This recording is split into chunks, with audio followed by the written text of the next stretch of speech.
The 2022 summer break will go into history as one of the most entertaining. It has been a long time ago that so much drama unfolded while the drivers are not even racing. After Alonso's announcement on the 1st of August, Alpine was quick to announce Oscar Piastri as their new driver. Despite a big announcement from Alpine, Piastri sent a tweet out where he stated that he did not sign a contract and therefore will not be racing for Alpine next year. This led to a massive shock as this further fueled the rumors that Piastri will be replacing Daniel Ricciardo next year. Otman Szafnauer, who first had to take in Alonso's unexpected move to Aston Martin, followed by the Piastri saga, said in a recent interview that he still believes Piastri will drive for Alpine next year, but if it happens that he won't be an Alpine driver, he can expect multiple claims. What is even more troubling for Alpine is that the FIA Contract Recognition Board looked at Piastri's contracts with both teams and declared them both valid. As a direct response to the FIA's decision, Szafnauer said that there is a 90% chance that they will go to the High Court. Szafnauer continued by saying, if the Contract Recognition Board eventually says that only the contract with Alpine is valid, and Piastri then thinks, that's nice, but I'm not going to drive for them, I'll wait a year. Then we'll fight on for compensation. We haven't calculated the total investment made, so in the event of a ruling declaring the contract between McLaren and Piastri valid, Alpine will appeal and we will calculate the total investment made in him. There is only one option for us, and that is that Piastri drives for Alpine next year.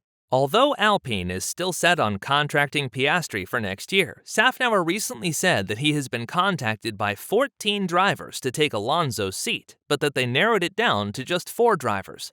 But what drivers does he talk about? Does Alpine still have a good chance of signing Piastri? And what does Alonso and Flavio Briatore have to do with the Piastri saga? Let's find out. Alpine didn't want to offer a multiple-year contract to Fernando Alonso because of his age. The Enstone-based team was close to extending Alonso's contract, but they didn't want to commit to a contract longer than 1 year. However, they did offer him a 1+1 contract, meaning that if the results are still good next year, they would activate the clause for the 2024 season. Fernando, who is still just as motivated as when he was a youngster, understood that there was a good chance that he would be replaced by Piastri for the 2024 season. Instead, Vettel's announced retirement left a spot available for Fernando to move to Aston Martin. Lawrence Stroll was all too pleased to offer the Spanish driver a multiple-year contract, and the deal was made within a couple days. Or was there more at play? Christian Danner from motorsportmagazine.com thinks there is way more to it between Alonso, Briatore, and Mark Webber.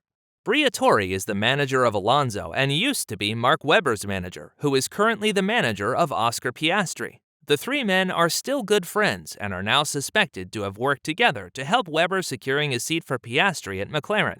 But how is that possible? Vettel announced his retirement on the 29th of July. Just 4 days later, on the 1st of August, Alonso announced his switch to Aston Martin. It is very unlikely that during a race weekend such a deal was made on such short notice, especially since Alonso and Aston Martin owner Lawrence Stroll know each other well. By waiting to announce Alonso as the replacement driver, they would have pleased Webber and Piastri, as the clause in Piastri's contract expired after the 31st of July. Danner said, Briatore is definitely involved in this scenario, and I can guarantee that his signature is under this plan. It is a classical Briatore plan. This is only fueled more as Szafnauer, team boss of Alpine, recently said in an interview with El Comercial that he wouldn't be surprised if there has been contact between the parties. I don't have any proof that there has been contact, but this is F1, so if someone would come to me in a couple years and say they have proof of shared information, then I wouldn't be surprised.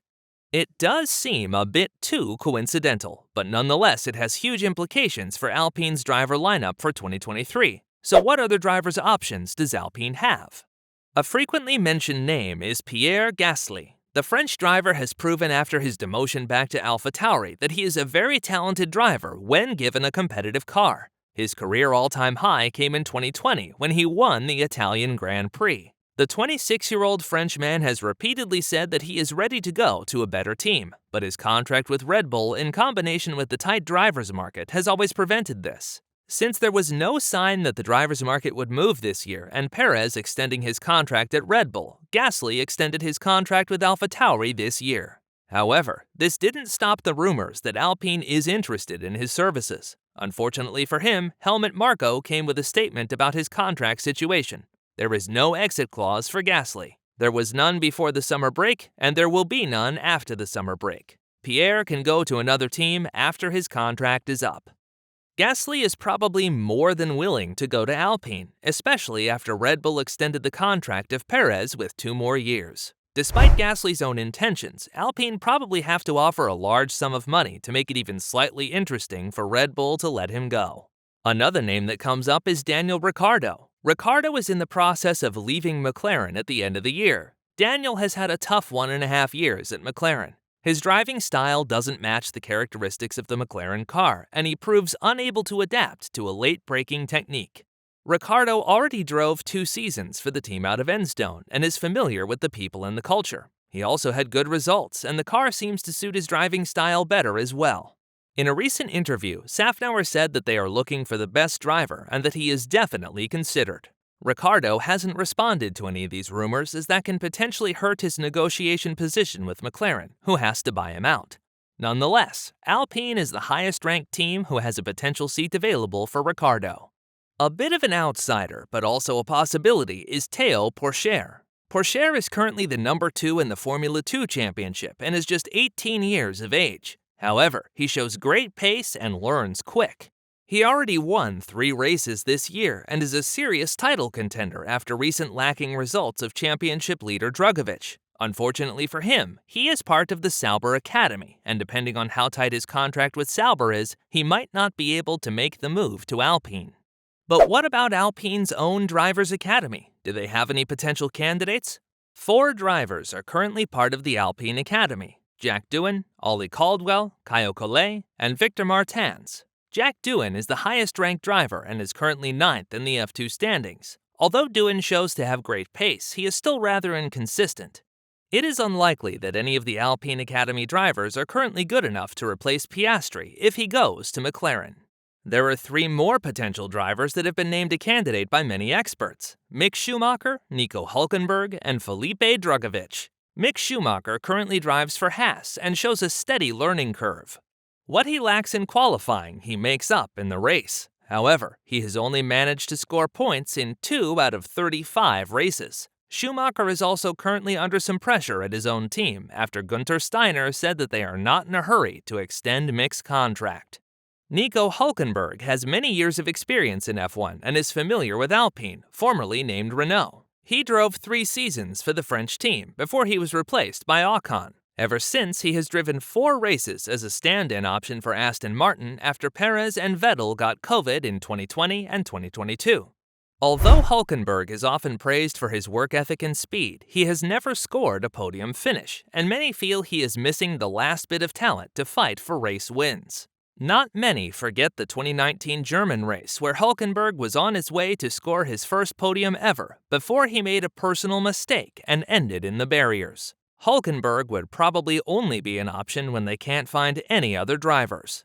Lastly is Drugovich. Drugovich is currently leading the F2 championship and is not part of a junior program. This makes it relatively easy for Alpine to sign him on in case they want to. Drugovich has proven to be able to win races, but is with 22 years and 3 F2 seasons, relatively old to be called a super talent. Nonetheless, he has proven to be consistent and stay away from crashes, which can be difficult in the competitive field of Formula 2. There are plenty of options for Alpine, but with their planned mountain climber, they want a driver who they think can help them win races. Their obvious choice is still Piastri, but in case Piastri does move to McLaren, there are many good options to replace him as well. Who do you think will drive next to Ocon next year? Let me know in the comments section below.